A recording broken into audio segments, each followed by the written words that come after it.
Hello everyone, it's Mel from Stocksbridge Guitar Tech. I'm here with another lesson for you. Now again, I still haven't got my computer fully up and running. As you can see, I've actually managed to get it working. I've reinstalled Windows, but unfortunately I've lost all my data because I didn't back it up. What an idiot. But anyway, there you go, there's a lesson for you in itself. So I've now got to reload all of my applications and programs, which is what it's doing. So hopefully we should be back to normal next week. Now, I did lose the video that I intended to show you, which was a setup video that I did on an Encore Strat style guitar.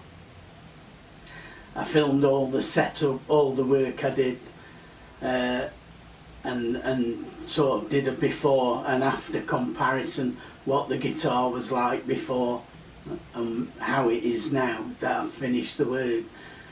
But obviously that's gone. But what I will do is in a future lesson I will show you the Encore Stratocaster and talk you through what I did to it, the modifications that I made, and you'll get some idea of how it went from being a piece of junk to a decent guitar. But anyway, back onto this lesson. I thought what we would do, as you've probably guessed from the intro, is we'll do a couple of lessons on fingerstyle guitar, finger picking, which is not my forte. I'll be honest about it. I'm not the greatest finger picker. I only started fingerstyle guitar myself about 6 or 7 months ago, so I'm no expert by any means, but I'm going to show you what I've learned so far and talk you through what kind of works for me, because there are many different approaches to fingerstyle guitar, but there are some general rules and guidelines that you can follow. So let's jump in and let's have a look at what I was doing there with that pattern. So the first thing is, as a rule of thumb generally in fingerstyle guitar, the thumb takes care of the bass notes, so the lower 3 strings, E, A and D, will usually be played with the thumb, and then the index finger stays on string number 3, the G string, the middle finger goes on string number 2, the B string, and then the ring finger goes on the high E string. Now, I'm sure that some of the more observant among you will have noticed that I don't actually have a ring finger on my right hand, courtesy of an accident many years ago, so I have to use my pinky finger. Now, what some people do when they're finger picking, they will use the pinky finger to anchor the hand down onto the guitar body, so that they're limiting the movement of this hand so they can't stray too far away from the strings. Now obviously I can't do that because sometimes I will need that finger to play a string, but fortunately many fingerstyle guitar patterns only use the thumb, the index and the middle finger, so fingers 1, 2 and the thumb. And this one, the one that I was playing in that intro, actually only use the thumb, the index and the middle, but some people do use the pinky finger as an anchor point. So try that and see how it works for you. Doesn't work for everyone, not everybody uses it. Some people just hover over the strings, which is the way I do it. I just hover over the strings, but see which approach works for you. The other thing I've noticed is that your natural instinct is to just put your hand like this, as if you were holding a plectrum with your fingers pointing sort of towards the neck of the guitar. And you don't really want to do that. You want to twist your wrist slightly so that your fingers are pointing down to the floor, sort of. That gets your thumb in front of the fingers, which is what you want. You don't want the thumb behind or parallel with the fingers, because it gets in the way. So you want that thumb slightly ahead of your fingers. And that does feel a bit unnatural at first. I will just say that fingerstyle guitar is not easy. It's something that you have to really practice on a daily basis and stick with it, but it can be very rewarding and great fun. So I'm going to break this lesson down into 2 smaller lessons so that the videos aren't going to be too long.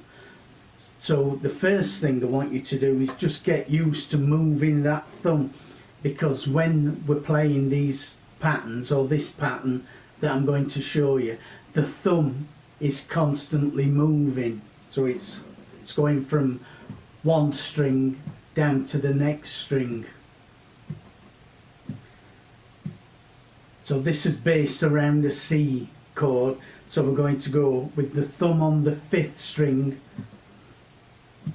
We're just going to go backwards and forwards between 5th and 4th strings. And practice this very slowly at first. Use a metronome even, or count to yourself 1, 2, 3, 4. And this is something you can do while you're watching TV or something like that. Just mute the strings like I did there, the left hand, and just practice going backwards and forwards with that thumb on strings 5 and 4. Then do the same on strings 4 and 3.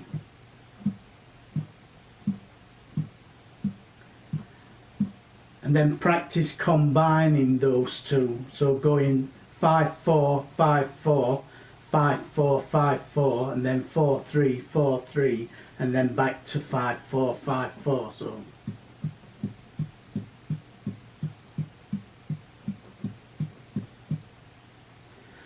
And then finally go down to the low E string for when we're playing a G chord, but now we have to skip the 5th string, so we're going from the 6th string to the 4th string with the thumb. So we're going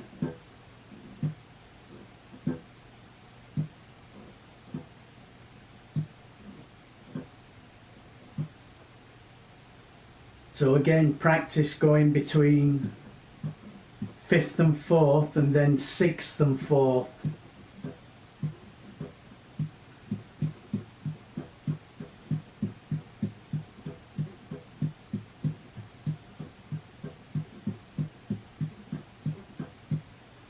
And this is a very popular movement in fingerstyle guitar, so it's important that you get that to a point where it's comfortable for you and you can do it without thinking, really.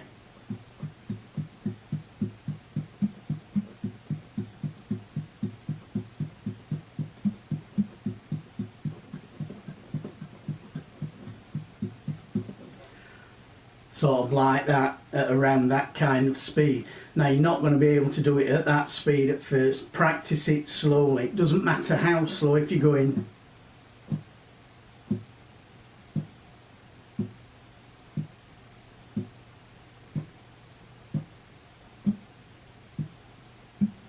that's fine. Just keep a steady, constant rhythm. Tap your foot along to it or use a metronome, and keep your hand, your right hand, as still as you possibly can. You only want to be moving the thumb and then eventually the fingers when we start using the fingers. And once you can sort of do this at this kind of speed, and it's automatically just happening for you. You're not really thinking about it, so you can talk while you're doing it. Once you get to that stage, then what you can do is start making your chords. So start with an open C chord, and then now do the same thing, but while you're holding that C chord down.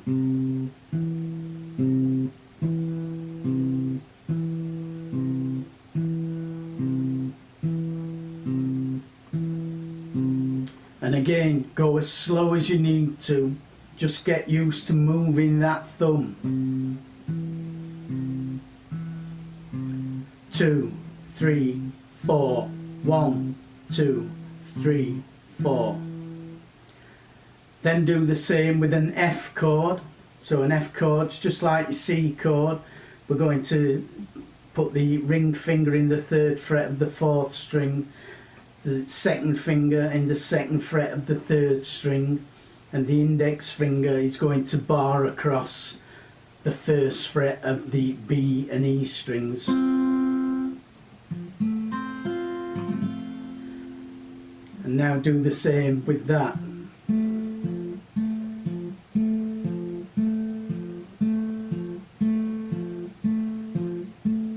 And then try going backwards and forwards between C and F.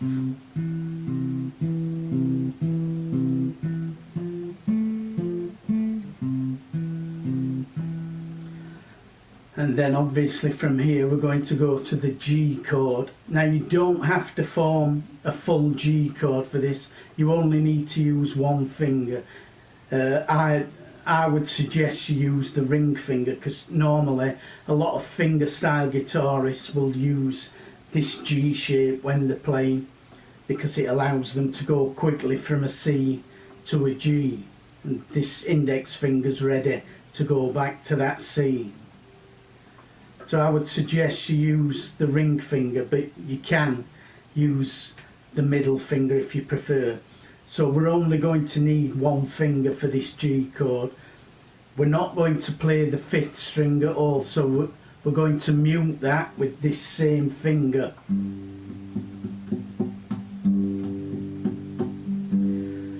And we're going to play any of these 3 notes, so the open D, the open G and the open B. So now again, practice just going from the lower E string to the D string.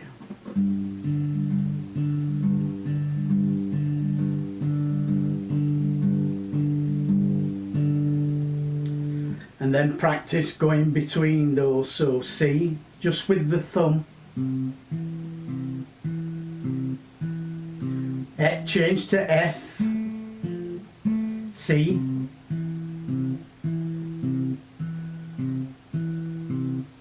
change to F, back to C, to G, back to C.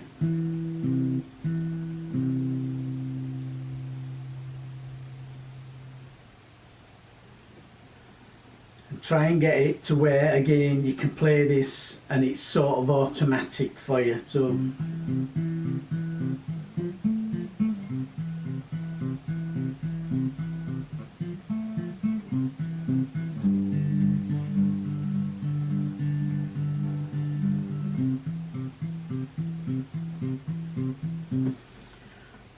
try and get it somewhere around that speed.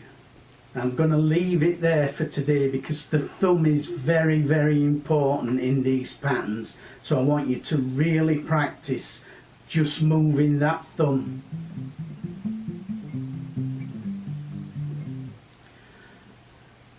That's all I want you to do for this part of the lesson, and then in the next lesson we'll talk about the entire pattern and I'll show you how to play the entire pattern and how we can count it. Okay folks, so that's the lesson for today. Just practice going between those three chords, C, F and G, just using the thumb and just playing those bass notes. And remember, you can practice this technique while you're sat watching TV. Just mute the strings and just play. So I hope that's helped you. As ever, please do subscribe to my channel if it has helped you at all, and if you subscribe, don't forget to click the little bell notification, and that way you will be notified each time I upload a new video. That's all from me today. Hopefully normal service will be resumed next week because I'll have my computer back up and running, but I don't know. I'm hoping it's all going to be working next week, but we'll see. So anyway, bye for now, and I'll see you for part 2 rather, of this lesson next week. Bye.